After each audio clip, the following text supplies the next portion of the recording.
Quand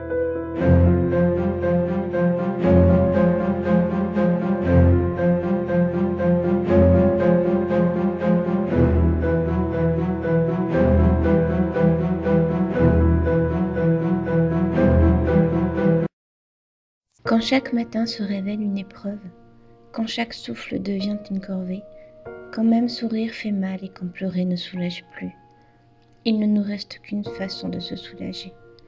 Une seule. J'en étais là. J'avais éteint mon portable, séché les cours.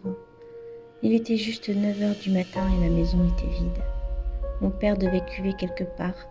Ma mère, fatiguée, était partie au travail après avoir gobé son antidépresseur matinal. Elle était comme ça, ma mère. Elle avalait ça comme des bonbons à la menthe. Un placebo, ça faisait longtemps que ça ne lui faisait plus effet. Et jour après jour, elle se retirait dans son propre monde, nous oubliant au passage, moi et mon frère. Elle se plaignait chaque jour de sa fichue dépression, sans se rendre compte que sa fille prenait le même chemin. Les parents sont comme ça. Ils pensent que l'adolescence est une bulle rose. S'ils savaient. Mon frère, cette teigne, de 3 ans mon aîné, il savait, lui, que je vivais l'enfer. Il y assistait jour après jour. Au collège, je ne m'intégrais pas. J'essayais de devenir invisible, cachée derrière mes cheveux, avec cette manta dans la tête.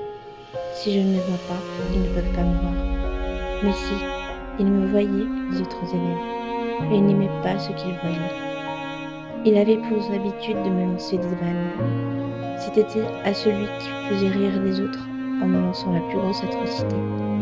Généralement, c'était mon propre frère qui gagnait. Il m'a toujours détesté. Il me disait que je salissais son nom en existant.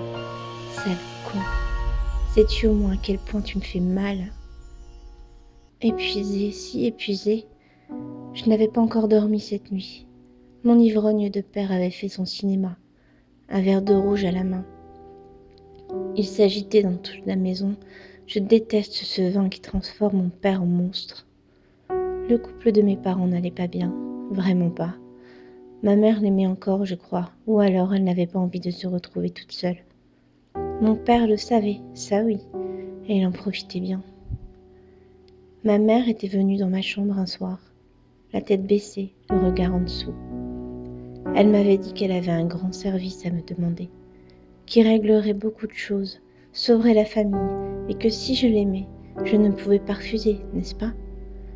Mon père lui avait fait un ultimatum. Il avait des besoins, ce gros dégueulasse. Et ma mère se refusait à lui.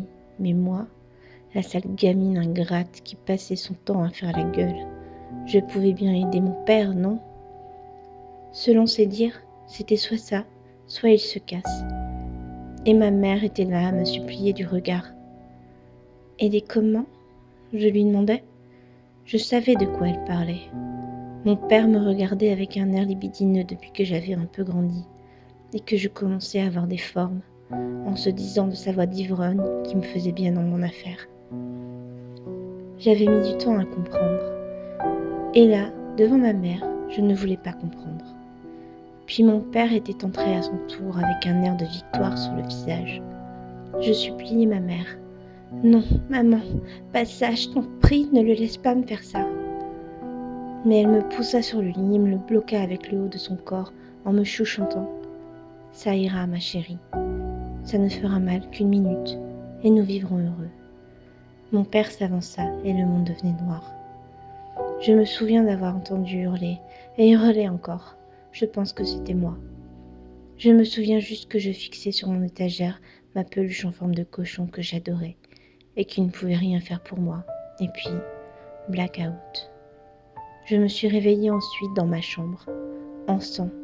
Tout mon corps était douloureux. J'entendais ma mère pleurer dans la chambre d'à côté.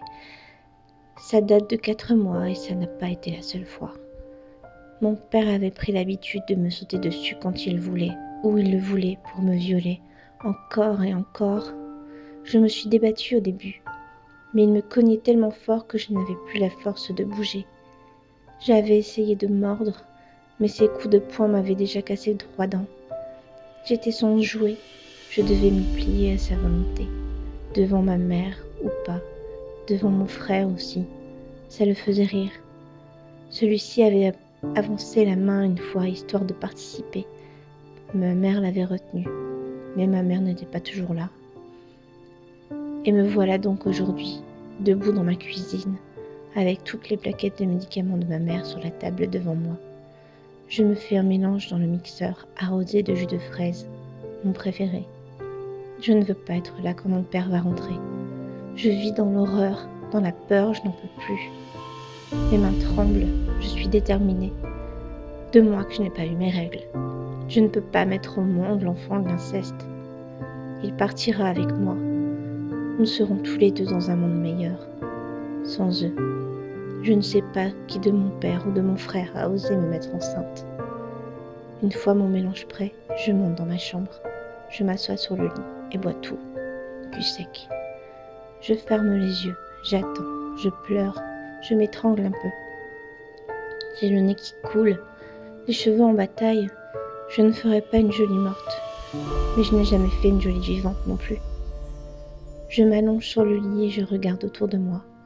Le papier peint rose avec des fleurs que j'avais choisies à 5 ans.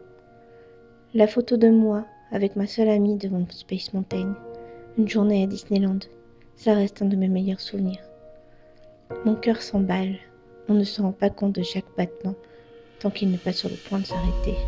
On vit sa vie sans se rendre compte qu'on respire, que c'est agréable de respirer. Je manque d'air. Je reprends la contemplation de ma chambre. Une autre photo. Ma mère et moi dans la cuisine. Elle me couvre d'un regard tendre pendant que je malaxe le contenu d'un saladier. Je suis couverte de farine. Je souris, j'avais oublié ça. Ma mère, avant que mon père se mette à boire, était une vraie maman. On était inséparables. Elle m'appelait sa princesse. Je tends les doigts vers la photo, mais ma main retombe. Je n'ai plus de force. Je lutte pour garder les yeux ouverts. Maman, je suis ta petite fille. Si on s'enfuyait toutes les deux, ce serait comme avant. Maman, qu'est-ce que j'ai fait ? Pourquoi je n'ai pas réfléchi avant d'être là sur ce lit à mourir ? Enfuyons-nous, je t'en supplie. Toutes les deux, ce sera comme avant. Maman, je suis si fatiguée. Je ne veux plus mourir. Je veux qu'on aille vivre sur une île, que toi et moi, comme tu me chuchotais dans l'oreille quand papa devenait fou. Je tends difficilement ma main vers la table de chevet. Rien. J'ai laissé mon téléphone en bas. Il faut que je me lève. Je n'ai plus de force. Ma tête me tourne. Maman, sauve-moi. Je tombe de mon lit. Essaye de ramper vers la porte. Ma vision diminue. Il fait de plus en plus noir. Je pleure, j'ai peur que quelqu'un rentre avant l'heure. Je vous en supplie. Souvent, mon frère sèche les cours et rentre à la maison. Pitié, faites qu'il rentre à la maison. Je rampe un peu plus loin. Je suis presque arrivée à la porte. Maman a un téléphone dans sa chambre. Si j'y arrive, je suis sauvée. Je me fige. Un bruit. La porte, c'est la porte d'entrée. J'essaye d'appeler à l'aide, mais j'ai la gorge sèche. Je n'y arrive pas. Mes forces me quittent. J'entends les pas de mon frère dans les escaliers. Je souris. Je tape sur le sol faiblement. La porte s'ouvre. Je pensais bien que je te retrouverais là, petite merde, avec le bordel que t'as foutu dans la cuisine. Je lève les yeux vers lui et le supplie de m'aider. Bien sûr que je vais t'aider, petite sœur. Je m'écroule, soulagée.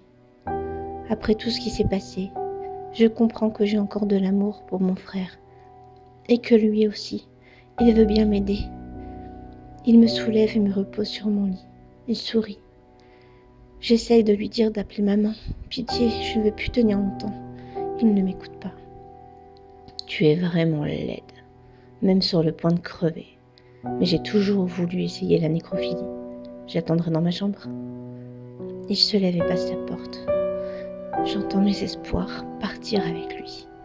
Mes yeux se ferment. Mon cœur ralentit sur les derniers battements. J'ai 12 ans. Je meurs.